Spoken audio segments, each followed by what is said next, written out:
Okay, hope it's recording. The cell membrane is a highly mobile and dynamic structure made up of proteins, lipids, and carbohydrates. In high school, we may have learned two different concepts about the plasma membrane. One is that the membrane is very fixed or not fluid, and two, the lipids presented in the membrane make it very fluid. The first concept is wrong, according to our professor. A rigid membrane would not be able to function. Therefore, the membrane is actually very fluid. The membrane is also selectively permeable, meaning that the membrane controls what goes in and out of the cell, such as ions. Examples of ions would be sodium, potassium, chloride, and calcium. Then, of course, vitamins and nutrients. Some examples of nutrients would be carbohydrates and glucose. And then, of course, drugs and waste also have to pass by the cell membrane. So the cell membrane maintains a high amount of potassium inside, while there is a low concentration of potassium outside the cell.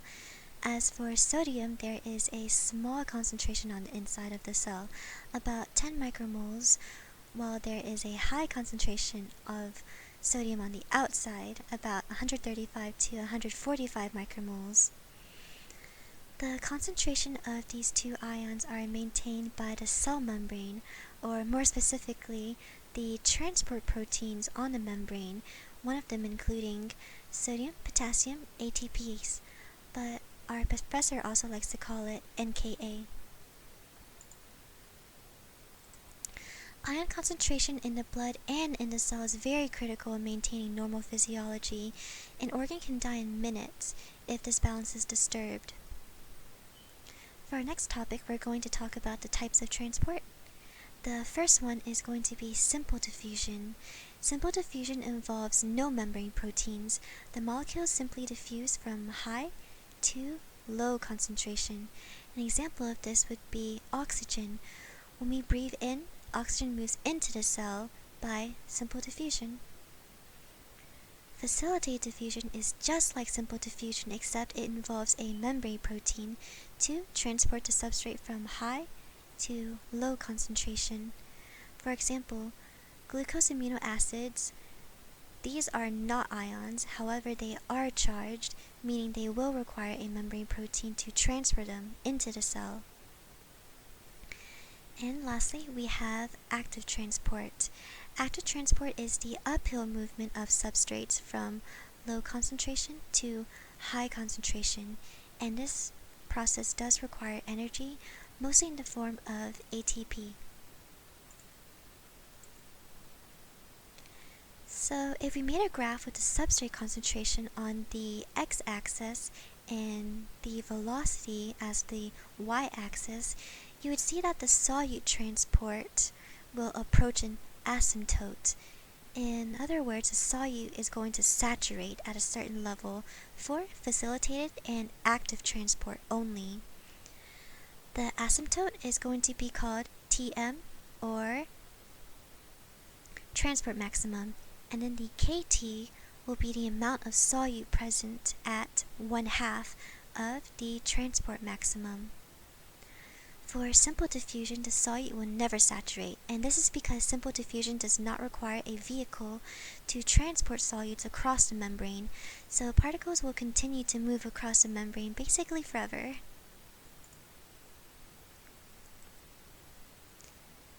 Transporters work by having the substrate bind to either the inside or the outside, which makes a conformational change to the transporter, which then either allows the substrate to move in or out of the cell. And then channels are protein tunnels that either open or close, allowing substrates to move in and out. This uniport involves one molecule and one protein. The molecule moves singularly in one direction. Next is the symport.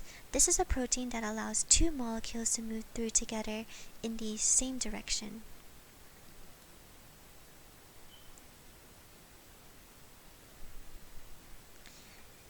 And then the antiport is a protein that allows two molecules to move through in opposite directions, driving one another. So sodium potassium ATPase pumps sodium out and then moves potassium in. So it would be an example of an antiport. But at the same time, it's also an example of active transport because it does need ATP to move ions against their gradients.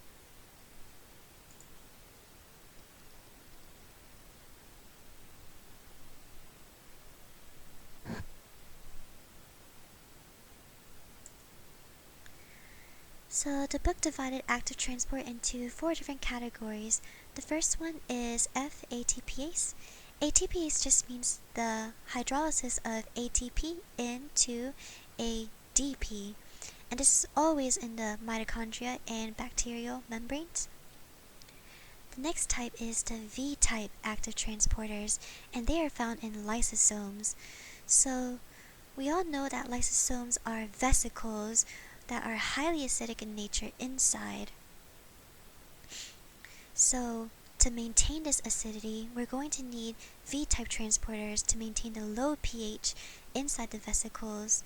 Low pH basically means a high concentration of protons inside, and so basically the V-type transporters are going to maintain a high concentration of protons inside the vesicle, which in turn keeps the pH very low. The kidneys do a lot of excreting, and one of the excretions is the protons inside urine, which is why urine is acidic, and the V-type ATPase maintains this pH. Defects in the osteoclast V-ATPase causes osteopetrosis, which is the increased bone density. The third type is the P-ATPase, which functions to maintain the cellular ion concentration.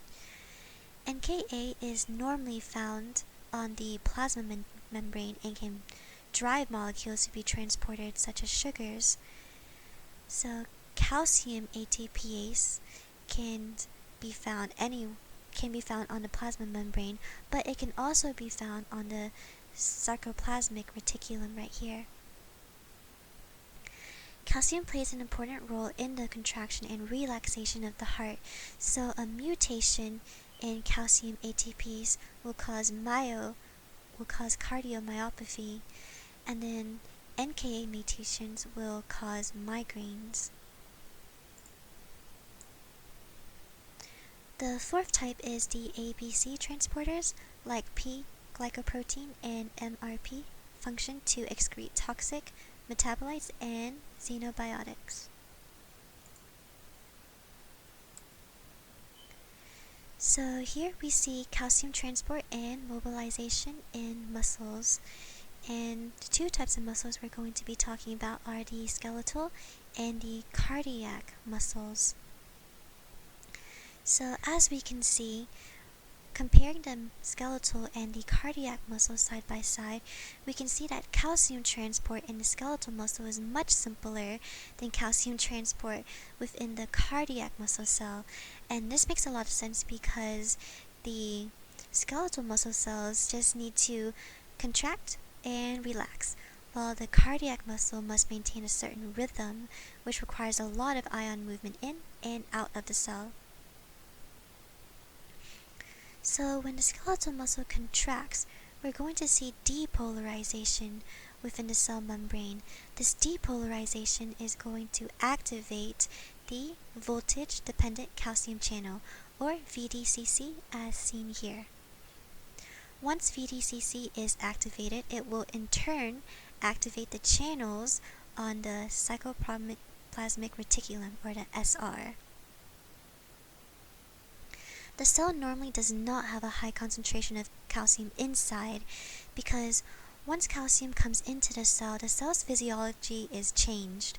So the cell must store calcium in the SR. For calcium to leave the SR, it's going to go through the calcium channel through facilitated diffusion.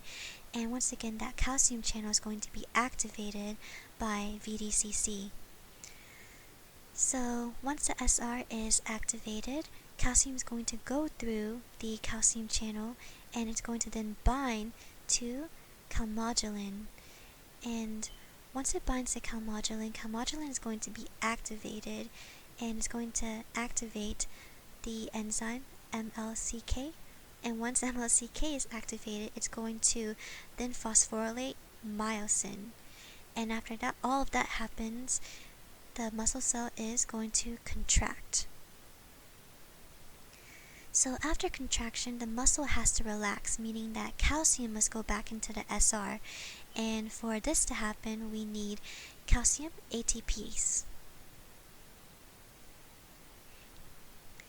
Now moving on to the heart muscle, we're going to see depolarization as the first step as well. But unlike the skeletal muscle, depolarization of the cardiac muscle causes a little bit of calcium to enter the cell. So the calcium is going to move through the VDCC. And remember that the VDCC does not cause the movement of calcium into the cell. It's actually depolarization that causes the movement of calcium. So once calcium enters through the VDCC, it's going to trigger the release of calcium from the sarcoplasmic reticulum, the SR. And so once the calcium is released from the SR, it's going to in turn cause the cardiac muscle to contract. And once again, the calcium released from the SR must go back inside storage by calcium ATPase on the SR. Calcium can also leave the cell entirely by other transport proteins located on the plasma membrane. One of them, again, being calcium ATPase. And this can be found either on the SR or on the plasma membrane. The sodium-calcium antiporter, right here, also transports sodium in while pumping calcium out at the same time, and this requires no ATP. The sodium that enters through the sodium-calcium antiporter must then go out of the cell, because the concentration of sodium inside the cell must remain at around 10 micromoles. So the sodium leaves the cell through the sodium-potassium ATPase, or NKA, and this is going to require ATP. So our professor mentioned the calcium channel blockers, which are drugs that lower blood pressure by blocking the initial entry of calcium.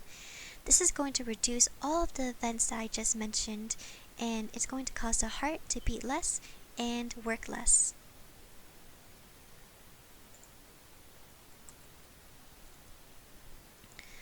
The next picture represents glucose transport in the intestine cells. The apical, or the intestinal lumen side, is going to have a lot of villi, and this is going to increase absorption of stuff. So on the membrane of the enterocyte, there is SGLT1. Do not confuse this with SGLT2. This is found exclusively in kidneys.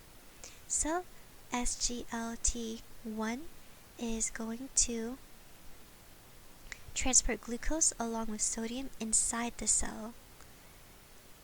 Sodium must then leave the cell through, again, sodium-potassium ATPase, and then glucose is going to leave the cell through the GLUT2 membrane protein.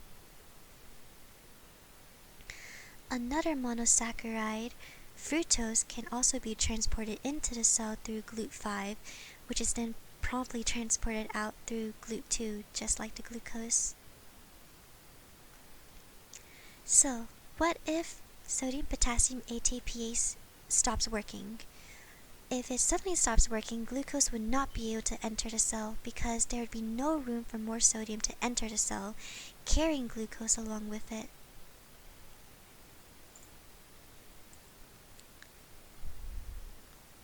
And the very last picture shows acidification in the parietal cells of the stomach.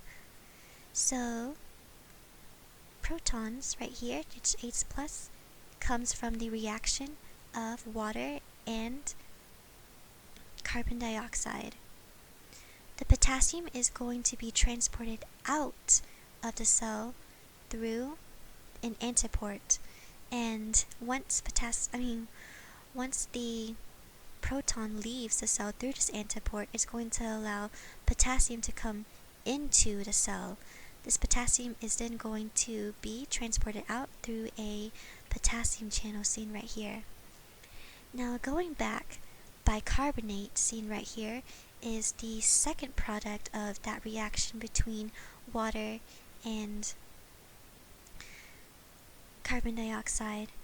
So bicarbonate is going to be transported out of the cell, and in turn chloride is going to be pumped into the cell. So this chloride is going to move through a chloride channel seen right here out of the cell. Then the extracellular chloride seen right here is going to then meet with the proton that was initially pumped out right here, and they're going to combine to form HCl, or hydrochloric acid. And as we all know, hydrochloric acid is the acid that we're going to find in the stomach. So it looks like this is where he left off last time. Looks like I am done, and I'll see you guys next time.